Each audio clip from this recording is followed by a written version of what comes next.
Welcome to our podcast, Learn Biblical Greek, brought to you by Dr. William Stewart, the co-founder of Telios. This captivating podcast teaches you biblical Greek through a verse-by-verse study of the book of Ephesians, interjecting Greek grammar, Greek word meanings, and vital theology concepts. Thanks for joining us on this exciting biblical journey. Your study will be more effective if you use the Greek text with the Bible word codes, either on the eSword download or Bible Hub website. These links are on our podcast website at www.teliosresearch.com.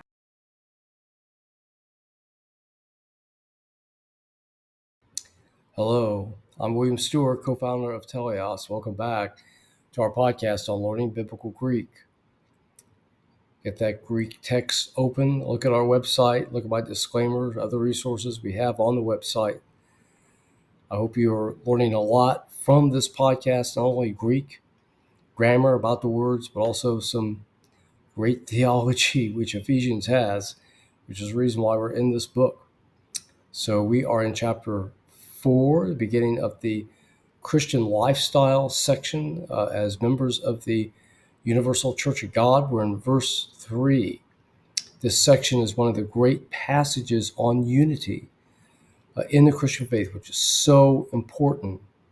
And I think other passages that would also highlight this would be just several verses down between 13 and 16 in the same chapter, the beginning of Philippians 2, and really all of 2 Corinthians 12. That might be controversial, but I think this chapter is primarily about unity in the church to these immature Corinthian believers. Anyway, back to chapter 4 in Ephesians and Greek. Let's go to the text, verse 3. Verb, spoon dozentes. So let's work through it. Is there a prefix? No. Is there an augment? No. So we know it's not a past tense indicative. Spidos is the root. It ends in that Z. It makes it one of Mutz's second verb type, ending in a consonant iota or a digamma, those old consonants. So the Z is there only in the first or in the present tense. So again, see his great book on the morphology of biblical Greek. Towards the end, it goes through 7 types of verb forms. Very helpful. Verb connectors. So it tells you it's probably a present tense, might be future, might be second aorist, but usually it's the present tense.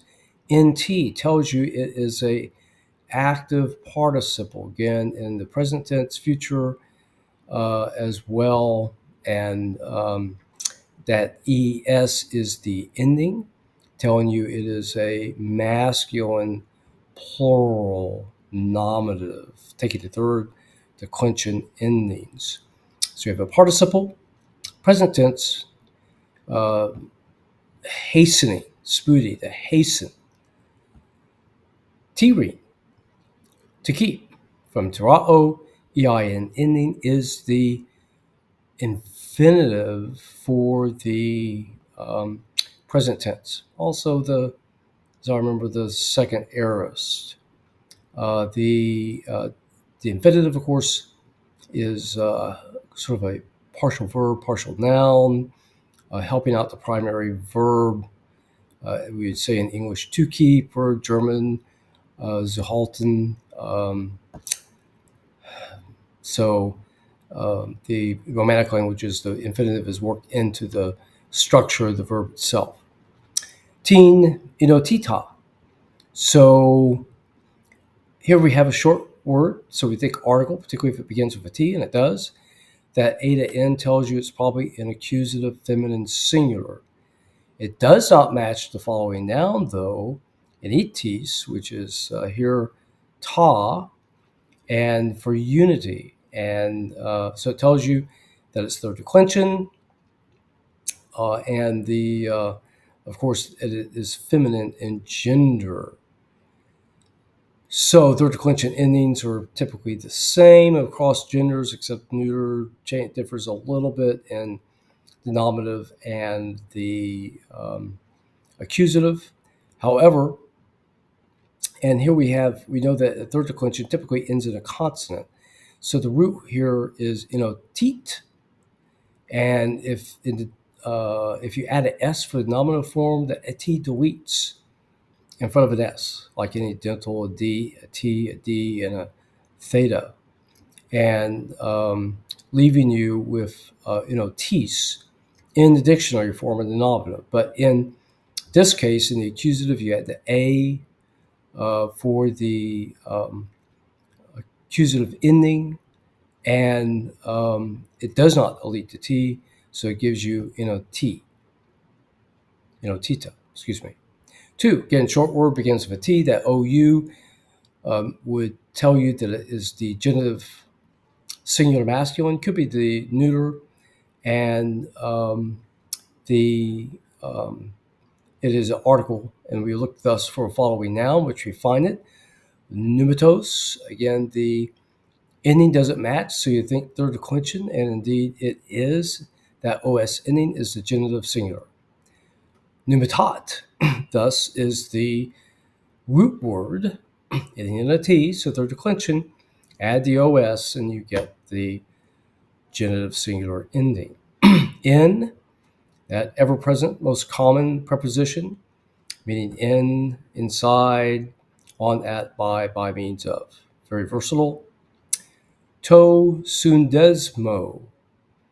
Okay, so we know the in takes the dative, so that to is the article for the dative singular in the masculine or the neuter. Sundesmos takes the omega, it matches, so we know that sundesmos is second declension. Soon is a prefix there meaning with, so desmos is unity or being bound together. Tis, Irenes, excuse me. Again, short word, beginning with the T, and the A to S tells you it's a genitive, feminine, singular, matches Irenes, peace, and so it tells you that it's a first declension. So what do we have here? Hastening to keep the unity of the Spirit in the bond of peace. Great verse, great passage. We'll continue on this passage regarding unity next time. Please join me then.